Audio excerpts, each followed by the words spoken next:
Hey guys, welcome to this video. In this video, I'm going to show you how we can use a data which is stored in another sheet in the same file or a data which is saved in a different Excel workbook altogether. So we'll use VLOOKUP as in reference, and we are going to see that how we can first take a reference from the data which is in another sheet and how we can take a reference of the data which is stored in a different file in a different folder. So we have the data in this sheet which is named as Jan, and we have some data in here. So we start up with the VLOOKUP formula. Again, we type in V equal sign for letting Excel know that we are typing the formula.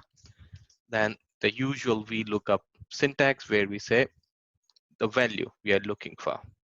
Now, the table array. Now, the table array in this case is in another sheet. So there are two ways of doing it. The first way is with this formula highlighted, we come back here, we select the data which you want to work with, we put in the comma, complete our data or the formula in here, hit enter, we'll get the value, right? Now, if you see what it's doing is it's a sheet name, exclamation sign, the range, the table array range, then the usual column index number, what we need in the formula, the VLOOKUP, and then the approximate and the exact match.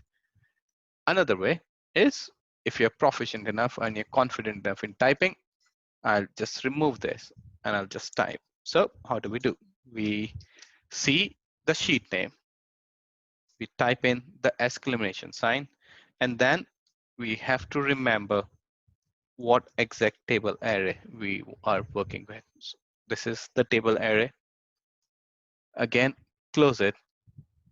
The column index number, we can put 2, 3, or whatever value we're looking for, and then exact match or approximate match. I'm selecting 0 for the exact match. You can type in 1, which would be for approximate match, or instead you can type true and false at the same time. See, we get the value. Now, if you see the formula, I'm looking for melon number 2. If we just to verify melon second index number is here, we can go back, change the column index value to 4. We get 150. If we see this melon, this is 150. So this is working perfectly fine. Or else we can change the fruit name and we'll get the details. See, apple is not there as we are not getting the values. The moment we make it apples, we get the value in this data, right? So when we work between sheets, what we have to do is we have to give the sheet reference as a sheet name to start with, then the exclamation sign continued by the exact table array which you want to select. Now, let's say the file or the data is stored in a complete different file, stored in another location on my laptop or wherever. So how do we handle that? Now, that is another two ways of doing it.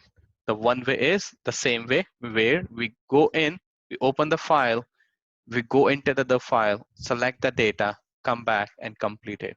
But the problem in that is the moment if that file is not in the same folder, it sometimes Excel throws you an error.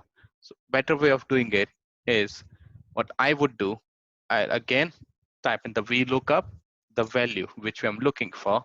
Then I would do single inverted comma, and I'll give the exact path of the file. Now, in my case, I have already saved this file in a specific location. Remember, this file name have to be in brackets like this, and then the sheet name. Close the single inverted commas, come back to the usual sheet stuff, what we were working on, exclamation sign, the table array, which we were working on in here, which index number we want to work with. I'll take 4, exact match, yes. So I'll type in 0 for the exact match and I'll close it. Let's see, we got the data.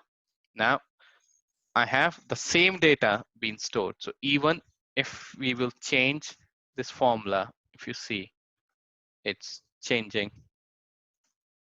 as it's working like a charm, right? So if you're working only with a sheet, you have to mention the sheet name, exclamation sign, the table array we are working with, or in any other formula as well, wherever cell you're working with, a complete range you're working with, you have to mention that.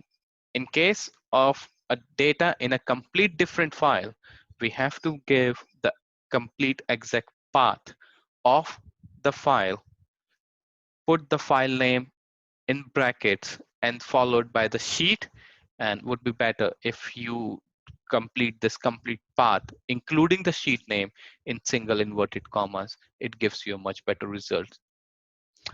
Thanks for watching this video, guys.